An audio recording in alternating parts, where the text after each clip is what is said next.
ദൈവനാമത്തിൽ എല്ലാവർക്കും സ്നേഹവന്ദനം. കർത്താവിൽ പ്രിയരെ, ഭാഗ്യവചനധാര എന്ന ഈ പരമ്പരയിലൂടെ നിങ്ങൾ കേട്ടുകൊണ്ടിരിക്കുന്ന ദൈവവചനം ഓരോരുത്തർക്കും അനുഗ്രഹമാകുന്നു എന്ന് അറിയുന്നതിൽ ദൈവത്തെ മഹത്വപ്പെടുത്തുന്നു. ദൈവം സ്നേഹമാകുന്നു. ദൈവം നമ്മിൽ നിന്ന് ആഗ്രഹിക്കുന്നതും സ്നേഹം തന്നെയാകുന്നു.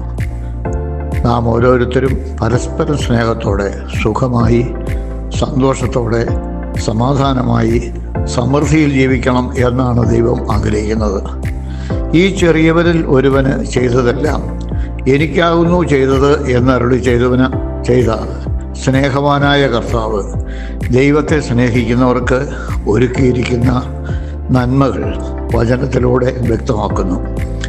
ഇന്നത്തെ ഭാഗ്യവചനധാരയ്ക്ക് ആധാരമാക്കുന്നത് 1 കൊരിന്ത്യർ 2-ാം അധ്യായം 9-ാം വാക്യമാണ്. ദൈവം തന്നെ സ്നേഹിക്കുന്നവർക്ക് ഒരുക്കിയിട്ടുള്ളത് കണ്ണ് കണ്ടിട്ടില്ല, ചെവി കേട്ടിട്ടില്ല, ഒരു മനുഷ്യൻ്റെയും ഹൃദയത്തിൽ തോന്നിയിട്ടുമില്ല. ഈ വരികൾ യെശയ്യാ പ്രവാചകന്റെ പുസ്തകം 64-ാം അധ്യായം 4-ാം വാക്യത്തിൽ നിന്നുള്ള ഉദ്ധരണിയാണ്. അവിടെ ഇങ്ങനെയാണ് രേഖപ്പെടുത്തിയിരിക്കുന്നത്: നീയല്ലാതെ ഒരു ദൈവം തന്നെ കാത്തിരിക്കുന്നവന് വേണ്ടി പ്രവർത്തിക്കുന്നത് പണ്ടു മുതൽ ആരും കേട്ടിട്ടില്ല, ഗ്രഹിച്ചിട്ടില്ല, കണ്ണുകൊണ്ട് കണ്ടിട്ടുമില്ല എന്നാണ്.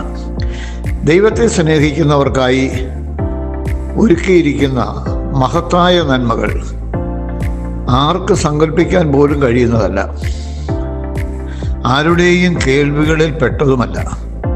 അത്ര വലിയ കരുതലും കാവലും സ്നേഹവും കർത്താവ് നൽകുക തന്നെ ചെയ്യും. എങ്ങനെ നമുക്ക് ദൈവത്തെ സ്നേഹിക്കാൻ കഴിയും? 1 യോഹന്നാൻ അതിൻ്റെ 4-ാമത്തെ അധ്യായം 7-8 വാക്യങ്ങളിൽ അത് വ്യക്തമാക്കുന്നു. പ്രിയമുള്ളവരെ, നാം അന്യോന്യം സ്നേഹിക്കുക. സ്നേഹം ദൈവത്തിൽ നിന്നും വരുന്നു. സ്നേഹിക്കുന്നവനെല്ലാം ദൈവത്തിൽ നിന്നും ജനിച്ചിരിക്കുന്നു, ദൈവത്തെ അറിയുകയും ചെയ്യുന്നു.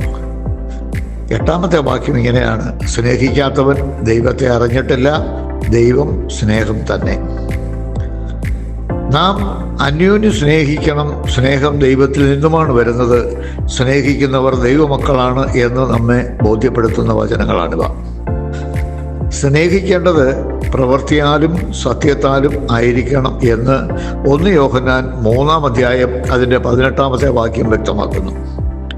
കുഞ്ഞുങ്ങളെ, നാം വാക്കിനാലും നാവിനാലുമല്ല, പ്രവൃത്തിയിലും സത്യത്തിലും തന്നെ സ്നേഹിക്കുക.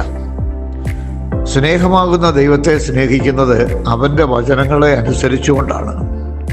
യോഹന്നാന്റെ സുവിശേഷം 14-ാം അധ്യായം 15-ാം വാക്യം ഇപ്രകാരം നാം വായിക്കുന്നു: നിങ്ങൾ എന്നെ സ്നേഹിക്കുന്നു എങ്കിൽ എൻ്റെ കൽപ്പനകളെ കാത്തുകൊള്ളും.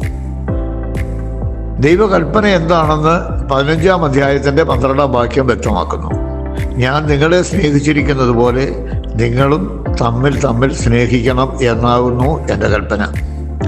അതിൻ്റെ 13-ാമത്തെ വാക്യം ഇങ്ങനെയാണ് പറയുന്നത്: സ്നേഹിതന്മാർക്ക് വേണ്ടി ജീവനെ കൊടുക്കുന്നതിലും അധികമുള്ള സ്നേഹം ആർക്കും ഇല്ല.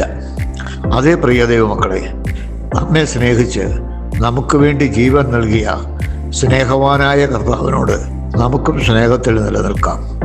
ദൈവവചനം അനുസരിച്ച് അവനിൽ ജീവിക്കുന്നതിന് എല്ലാവർക്കും കഴിയട്ടെ എന്ന് പ്രാർത്ഥിക്കുന്നു. എല്ലാവർക്കും സ്നേഹവന്ദനം.